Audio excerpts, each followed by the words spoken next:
একটু সমস্যার কারণে ভিডিওটা কেটে গিয়েছিল। এখন আমরা নতুন আবার শুরু করছি। বাকি আমরা 5 পর্যন্ত শেষ করেছিলাম। এখন আমরা 6 নাম্বারটা ধরব। 6 নাম্বারে কি বলা হয়েছে, এনপি এটা পারমুটেশনের একটা অঙ্ক, বিন্যাস সমাবেশের থেকে এসেছে অঙ্কটা। NP4 = 3 × NP3। এখন NP4 আমরা একটা সূত্র জানি যে কি, NPR সমান কি n factorial divided by n minus r factorial. এখন এই ফর্মুলাটাই আমরা এই জায়গায় অ্যাপ্লাই করব। NP4 সমান কি হবে, এই যে NP4 সমান 3 × NP3 দেওয়া আছে।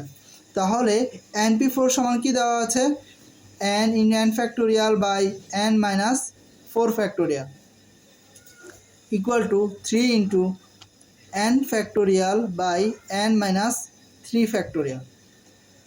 এখন এই যে n কাটাকাটি চলে যায়, ডিভাইডেড বাই n, তাহলে কি হয়ে থাকে n minus n/4 factorial. n/4 ফ্যাক্টোরিয়ালকে আমরা কোনো চেঞ্জ করব না, = 3 × n মাইনাস 3। এটাকে আমরা এভাবে লিখতে পারি যে পরপর একটা করে কমিয়ে -1 করে, তাহলে -3 × n মাইনাস 3 মাইনাস 1 ফ্যাক্টোরিয়াল সমান 1/n minus 4 factorial = 3/n minus 3 × n minus 4 factorial. তাহলে n মাইনাস 4 কাটাকাটি চলে যায়, তাহলে কি থাকে 1/1 × 3/n মাইনাস 3। তাহলে এটা যে এখান থেকে যদি আমরা n এর মানটা বের করি তাহলে হবে 6, n এর মানটা হচ্ছে 6। এবার আমরা 7 নম্বর অঙ্কটাতে যাই। পরের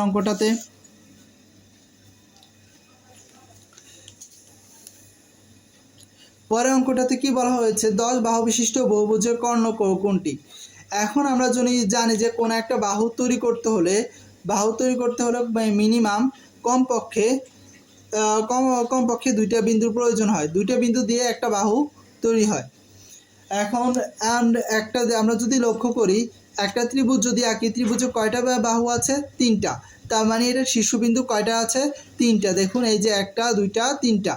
একটা চতুর্ভুজ যদি আঁকি তাহলে এটার বাহু কয়টা আছে, 4টা। তার মানে এটা শীর্ষবিন্দু কয়টা আছে, 4টা। 1, 2, 3, 4, 4টা শীর্ষবিন্দু। এখন এখানে কয়টা বাহু বলা হয়েছে, 10টা বাহু। 10টা বাহু যেহেতু বলা হয়েছে, তার মানে এটা শীর্ষবিন্দু কয়টা, 10টা। এখন আমরা কি 10টা বিন্দু থেকে 2টা বিন্দু নিয়ে কয়টা বাহু তৈরি করা যায়, 10টা বিন্দু থেকে আমরা 2টা বাহু নিয়ে তৈরি করা যায় NC2 উপায়ে। NC2 সংখ্যক বাহু তৈরি করা যায়। তাহলে NC2 এর মান কত, 10 × 9 × 2 × 1। এটা দেখুন, এটা সহজ নিয়মটা, যেহেতু এটা 2 ঘর, এটা কয়টার সাপেক্ষে কম্বিনেশন করতে হবে, 2। তাহলে 2 এখানে 10 থেকে আমরা 2 ঘর বামে যাব, 10 × 9। পরে এখানে এই নিচের 2টা পুরোটাই হবে 2 পর্যন্ত গুণ হবে, 2 × 1। এটা থেকে আমরা কি পাই, 45। তার মানে এখানে 10টা বিন্দু থেকে 2টা বিন্দু নিয়ে 45টা বাহু তৈরি করা যায়। এখন 45টা বাহুর ভিতর এখানে 10টা বাহু তো আছে, এই 10টা বাহু তো কর্ণ না। এই যে একটা ত্রিভুজে যেমন 3টা বাহু আছে, এই 3টা বাহু তো কর্ণ না। একটা চতুর্ভুজে 2টা কর্ণ আছে, এখানে এই 4টা বাহু, এগুলো তো কর্ণ না। এই 4টা বাহু, এখানে 10টা বাহু দেওয়া আছে, এই 10টা বাহু তো 10টা বাহু কর্ণ না, এটা একটা বাহু। তার মানে 45 থেকে যদি 10 বিয়োগ দিয়ে দিই তাহলে আমরা কর্ণের সংখ্যা পেয়ে যাব, তার মানে 35। তাহলে কর্ণের সংখ্যা হচ্ছে এখানে 35।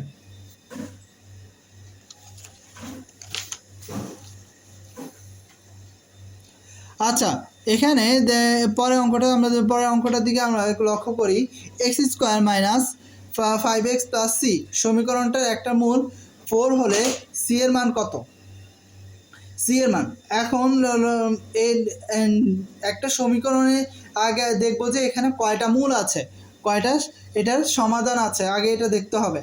আচ্ছা, এখানে সমাধান বের করার একটা উপায় হচ্ছে যে এখানে সর্বোচ্চ ঘাত কত, এক্স এর ঘাত কত, যে চলকটা আছে বা যে ভেরিয়েবলটা আছে ওই ভেরিয়েবলের হাইস্ট পাওয়ার কত। এখানে হাইস্ট পাওয়ার হচ্ছে 2, তার মানে এটার দুইটা সমীকরণ আছে, দুইটা সমীকরণ। এখন আমরা দুইটা সমীকরণ ধরে নিলাম আলফা বিটা। এখন আমরা a x square plus b x plus c, এটা যদি সমীকরণ হয় তাহলে আলফা প্লাস বিটা সমান কত, মাইনাস বি বাই এ। আর যদি আলফা বিটা সমান কত, c by a, c by a. এখন তাহলে এবার লক্ষ্য করুন alpha plus beta, alpha plus beta এইটি সমীকরণটা যদি লক্ষ্য করি তাহলে কত হয়, মাইনাস বি এর মান কত, -5, আর এর মান হচ্ছে 1 সমান সমান কত, 5। এখন আমাদের একটা মূল দেওয়া আছে, একটা মূল কত দেওয়া আছে, 4। আমরা ধরলাম আলফা সমান 4, আলফা সমান 4। তাহলে আলফা সমান 4 হলে আলফা প্লাস বিটা সমান 5। এখান থেকে বিটার মানটা কত, 1, বিটার মানটা 1। এখন তাহলে আলফা প্লাস বিটা সমান আমরা কি জানি, সি বাই এ। এখানে সি এর মান কত, সি এর মানটা তো এখানে সি আছে, সি এর কোনো পরিবর্তন হবে না, এর মানটাও হচ্ছে 1। তাহলে equal to C, alpha plus beta, alpha into beta সমান কত, সি। এখন আলফা আমরা আলফার মানও জানি, আলফা মান কত 4, বিটার মান কত 1, বিটার মান হচ্ছে 1, তাহলে ইকুয়াল টু সি। তাহলে সি সমান সমান 4, সি সমান সমান 4।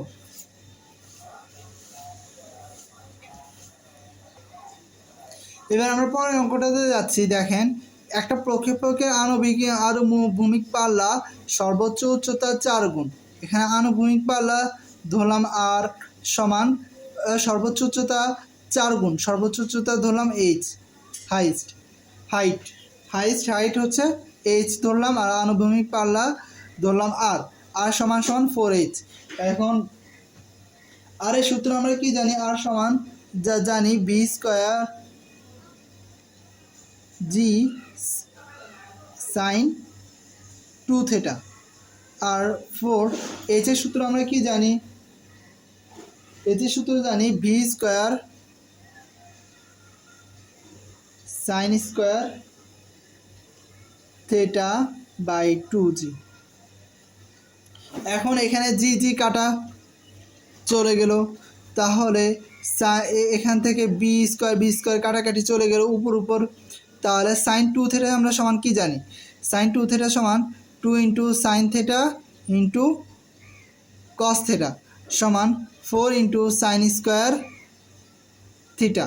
তাহলে এখানে সাইন স্কোয়ার থিটা, এখন এখান থেকে যদি এই যে 2 সাইন থিটাকে যদি ওই পাশে নিয়ে যাই তাহলে কি হয়, কস থিটা সমান জানি কি 4 সাইন স্কোয়ার থিটা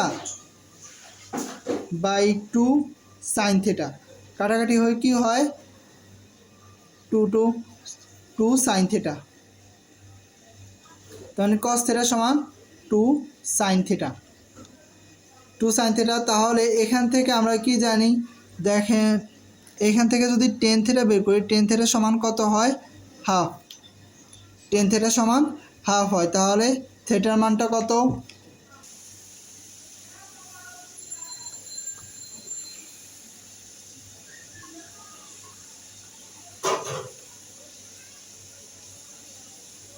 দেখুন এখানে একটা ভুল হয়েছিল, এখানে 2টা দিতে ভুল করেছিলাম।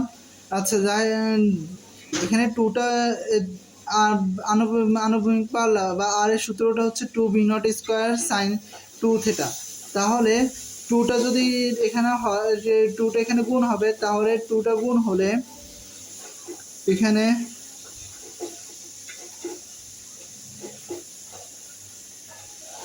হবে এই যে 2 সাইন 2 থিটা সূত্র কি, 2 sine theta into cos theta, এই 2টা এটার সাথে গুণ হয়ে 4 হবে।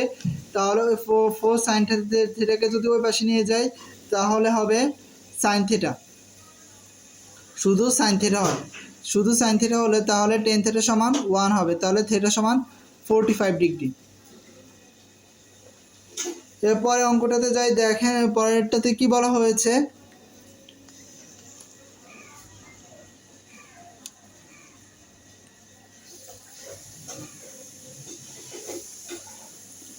দুটি সমান বলের লব্ধি এদের গুণফলের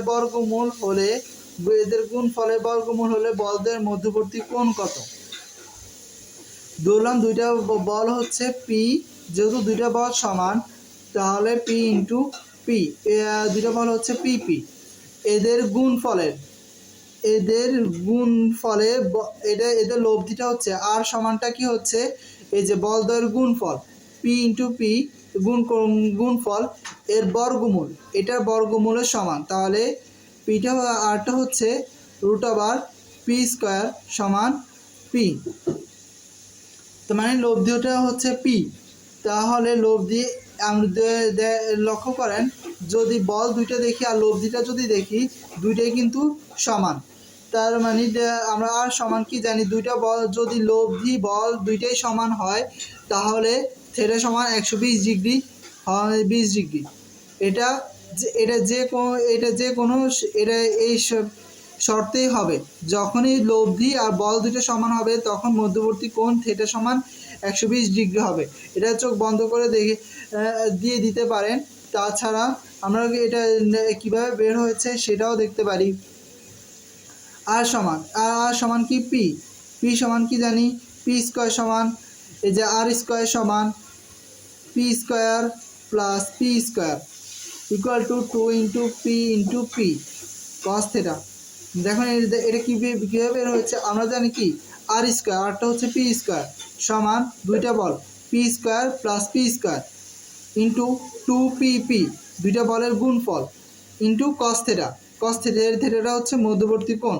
তাহলে পি স্কোয়ার সমান 2p স্কোয়ার পরে হচ্ছে 2p স্কোয়ার কস থিটা। এখান থেকে যদি আমরা বের করি তাহলে কস থিটা সমান কি হবে, -1/2। তাহলে এই থিটা সমান হবে 120 ডিগ্রি।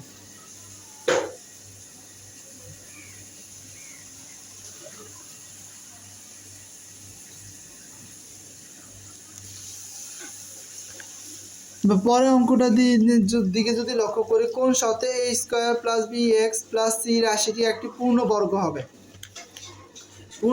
হবে। এখন একটা দ্বিঘাত সমীকরণ যদি দেওয়া থাকে ax square plus bx plus c equal to 0, এটা নিশ্চয় এটা সমাধানটা হবে -b plus minus b square minus 4ac/2a।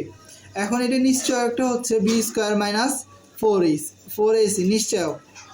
এখন পূর্ণবর্গ হতে হলে b স্কোয়ার মাইনাস 4ac সমান কি হতে হবে 0। তার মানে b স্কোয়ার এটা থেকে যদি আমরা এটাকে লিখি b স্কোয়ারটা মাইনাস 4ac-টাকে যদি ওই পাশে নিয়ে যাই তাহলে কি হয়, b স্কোয়ার সমান 4ac। এইটাই হচ্ছে শর্ত, কন্ডিশন।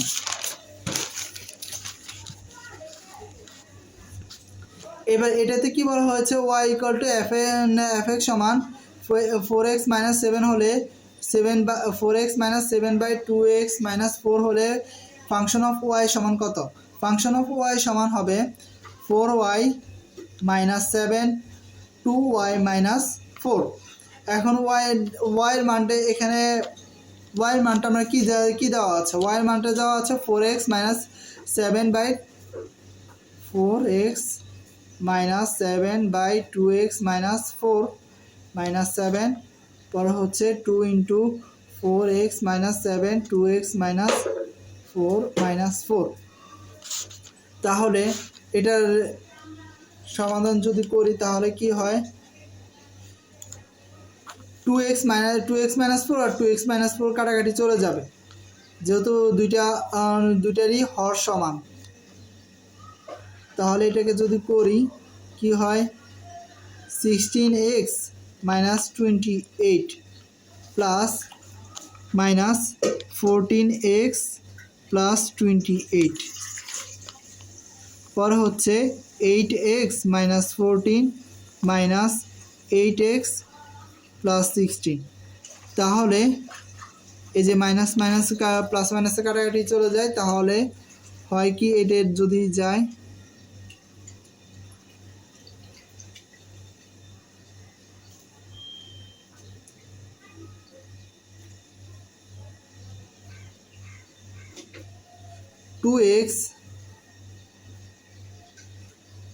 এটা কাটা, পরে হচ্ছে যদি করি তাহলে এটা হয় +2 = এক্স এক্স হবে। এই যে এটা হচ্ছে এটা আনসার। এবার 83 নাম্বারটা বলা হয়েছে যে পরেরটাতে যদি যাই, যদি 2 + 3i/2 - i a + ib যদি হয়, তাহলে এ ও বি যদি বাস্তব সংখ্যা হয় তাহলে বি এর মান কত? প্রথমে এটাকে 2 + 3i/2 - 2i এটাকে আগে সিম্পলিফাই করতে হবে, যে এই সমীকরণের মতো আনতে হবে। এখন এই সমীকরণের মতো আনতে হলে কি করতে হবে দেখেন, 2 + 3i, এই যে এইটাকে আমাদের সাধারণ পূর্ণ সংখ্যায় তৈরি করতে হবে। পূর্ণ সংখ্যায় তৈরি করতে হলে কিভাবে করতে হবে, এটা যে 2 - i আছে, এটাকে আমরা 2 + i দ্বারা গুণ করব, এটার অপোজিট। কারণ আমাদের আই স্কোয়ার, এখানে আইটাকে আমাদের আই স্কোয়ারে তৈরি কনভার্ট করতে হবে। আই স্কোয়ারে কনভার্ট করলে কি হবে, আই স্কোয়ার = 1, তাহলে নিচের আমরা হরটা পূর্ণ সংখ্যা পেয়ে যাব, 2 - i × 2 + i। তাহলে যদি করি 4 + 2i, পরে হচ্ছে 6i + 3i², তাহলে 2 4 - i² হবে এখানে 4 - i²। তাহলে এটা যদি করি i² সমান কত, -1।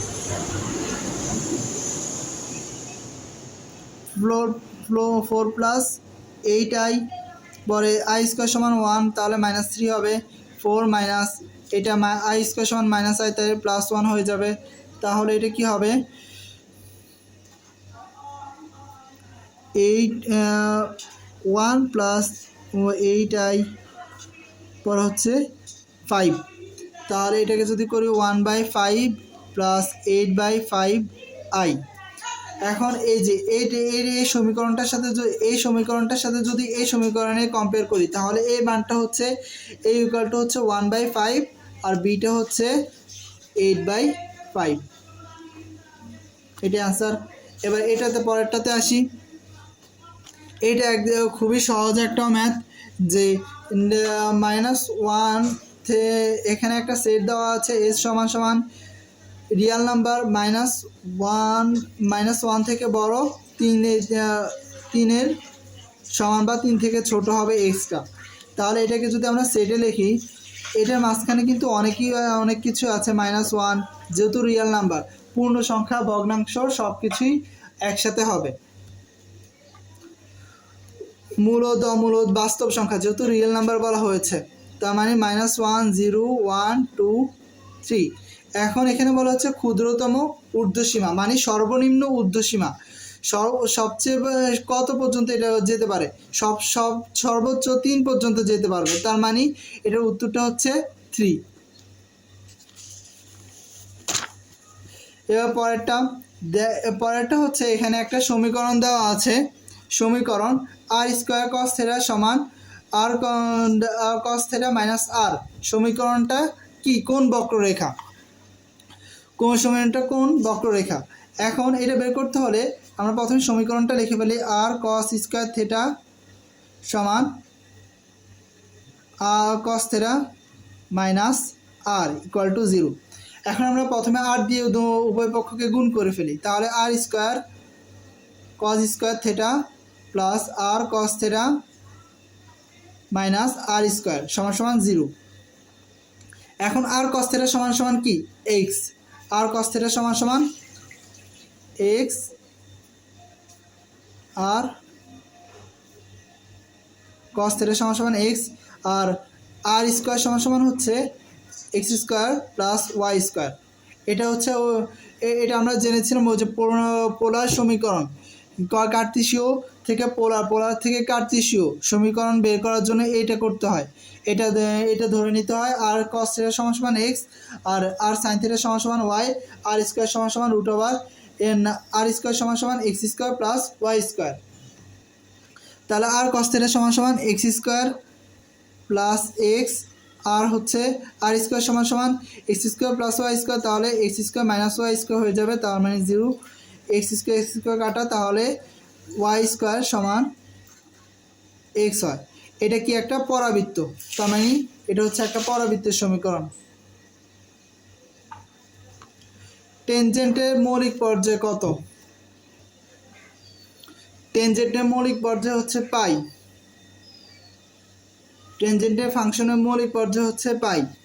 এখন পরেরটাতে যাই, যে যদি X square plus Y square 2gx plus 2fy equal to C হয়, বৃত্তটি ওয়াই অক্ষকে স্পর্শ করে তাহলে কি হবে? ওয়াই অক্ষকে স্পর্শ করলে এফ স্কোয়ার মাইনাস সি হবে। এটা কীভাবে হয় দেখেন, দেখাই। অ্যান্ড আমরা বৃত্তের ব্যাসার্ধ নির্ণয়ের সূত্র কি? √/g square plus F square minus C equal to, এখন বৃত্তের যদি ওয়াই অক্ষকে স্পর্শ করে তাহলে বৃত্তের ব্যাসার্ধটা হবে এর কোটির সমান, সরি এর বুঝের সমান, বুঝের সমান। এখানে এটা বৃত্তের কেন্দ্রটা কি? -g -f, তাহলে এটা বুঝ হচ্ছে -g। এটা যদি আমরা করি তাহলে g square plus F square minus C equal to G square, তাহলে জি কাটা, তাহলে এটাকে যদি আমরা লিখি তাহলে এফ স্কোয়ার মাইনাস সি হয়। এভাবে পরেরটা, যে বলা হয়েছে পরাবৃত্তের উপকেন্দ্র কোনটি? অ্যান্ড এটাকে প্রথমে আমরা সমীকরণে নিয়ে আসি। এটা ওয়াই স্কোয়ার যেহেতু আছে, ওয়াই স্কোয়ার মাইনাস 4ax এই সমীকরণে কনভার্ট করতে হবে, এভাবে নিয়ে আসতে হবে। তাহলে যদি লিখি তাহলে ওয়াই স্কোয়ার সমান কী হবে? 5/2/5x, তাহলে কি হয়? 4 ইন্টু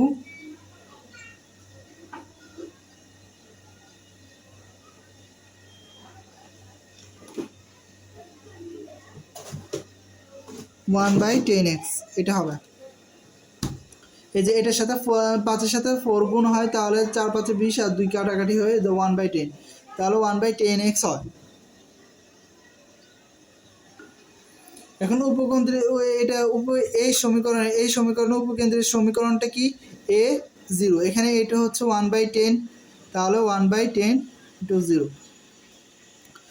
এখন বলা হচ্ছে যে ওয়াই স্কোয়ার প্লাস 4x বক্ররেখা স্পর্শকের ঢাল কত? ঢাল কোনটি?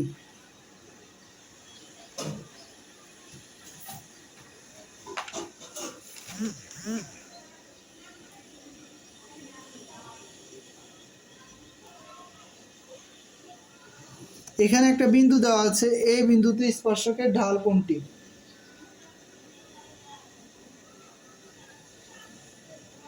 এই বিন্দুটা হচ্ছে 2,2√2। এন বলা হচ্ছে ওয়াই স্কোয়ার প্লাস 4x বক্ররেখার 2,2√2 বিন্দুতে স্পর্শকের ঢাল কোনটা? তাহলে এখানে স্পর্শকের ঢাল বের করার জন্য আগে ঢালের সমীকরণটা বের করতে হবে, dy/dx। তাহলে Y square by dy/dx into 4x, তাহলে এটাকে করলে কি হয়? 2y ইন্টু 4 হয় এটা।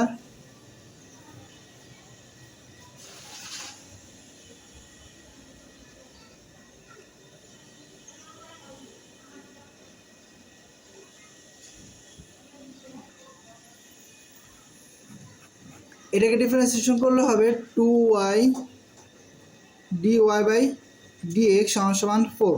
তাহলে এখান থেকে যদি dy/dx এর মানটা বের করি তাহলে কি হয়? 4/2y, তাহলে 4 কত?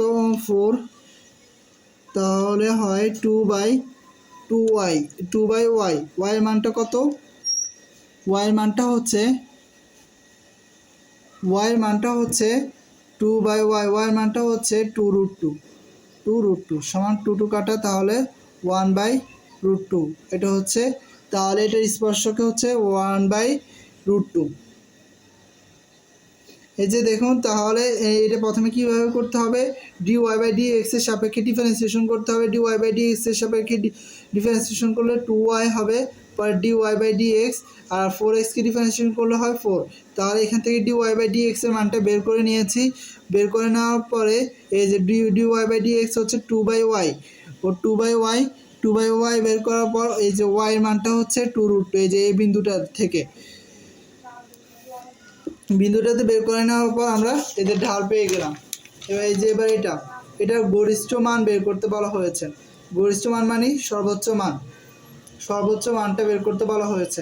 তার মানে এখানে এটার প্রথমে ফার্স্ট ডেরিভেটিভ বের করবো, f'(x) সমান কি 3x², 6x, এটা পরে 5কে ডিফারেন্সিয়েশন করলে 0, পরে x বের করবো, পরে হচ্ছে 6x - 6। এখন প্রথমে ক্রিটিক্যাল পয়েন্ট বের করার জন্য আমাদের ফার্স্ট ডেরিভেটিভ 0 ধরে নিতে হবে। ক্রিটিক্যাল পয়েন্ট f'(x) = 0, তাহলে 3x² - 6x = 0। তার মানে কি 3x সমান কত, x - 2 সমান 0। তাহলে x সমান কি হয়, 0, 2 হয়। x সমান 0, 2। x সমান 0, 2 হওয়ার পর পরে সেকেন্ড এই মানটা আমরা সেকেন্ড ডেরিভেটিভে বসাবো। তাহলে f'(0) সমান কত হবে, 6 × 0 - 6 সমান -6। 0 থেকে মানে কম, তার মানে এটা এই মানটার জন্যই সর্বোচ্চ মান বিদ্যমান। তার মানে আর আমাদের মান বের করার দরকার নেই। এবার 0 মানটা আমরা এই যে ফাংশনে বসাবো। ফাংশন অফ 0 সমান 0³ - 3 × 0² + 5 সমান 5। তার মানে গরিষ্ঠ মানটা হচ্ছে +5।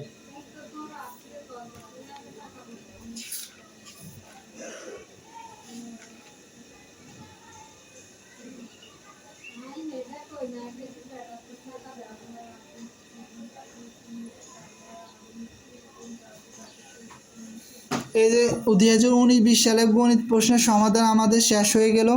যদি আপনাদের কোনো সমস্যা থাকে তাহলে কমেন্টের মাধ্যমে জানাতে পারেন। আর যদি ভিডিওটি ভালো লাগে তাহলে লাইক, সাবস্ক্রাইব করতে ভুলবেন না।